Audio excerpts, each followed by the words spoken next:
Et peut-être que ces élèves, qui sait, liront un jour une œuvre de Pierre Loti. Ce militaire de carrière, grand voyageur, s'est inspiré des pays qu'il a visités pour ses romans.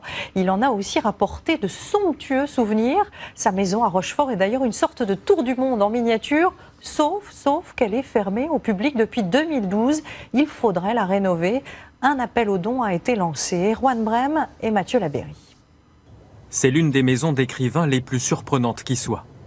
Partout dans ses murs flotte la mémoire de Pierre Loti et le souvenir de son extravagance.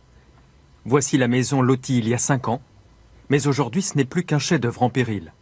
Un patrimoine à sauver de toute urgence. Il y a un élément qui est extrêmement fragilisé, c'est le plafond qu'il avait acheté à Damas. Et ce plafond, qui est un plafond en bouleau, actuellement est dévoré par les vrillettes.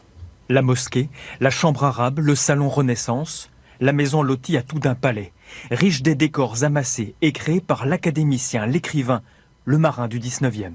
Il a une peur chronique de la mort, c'est terrifiant. Donc il lutte de deux façons.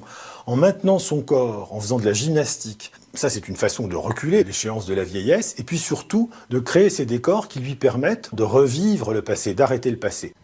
Les collections sont en restauration. Des travaux d'urgence ont été engagés pour la maison, mais il faudrait près de 13 millions d'euros pour la sauver. La municipalité n'a d'autre choix que d'envisager un appel aux dons. Entre 10 à 13 millions, ça veut dire que pendant 2 ans, il faut imaginer que l'on fait rien à Rochefort, autre que la maison Pierre Loti, ce qui n'est pas possible. Participer pour préserver l'héritage de l'infatigable voyageur. À Rochefort, beaucoup y sont favorables. Si on ne fait pas ce financement participatif, c'est des patrimoines qui vont être perdus. C'est toujours intéressant de pouvoir aider. On est pour, ouais. Si la mairie parvient à réunir la somme, elle espère rouvrir la maison au public en 2023 pour le centenaire de la mort de Pierre Loti.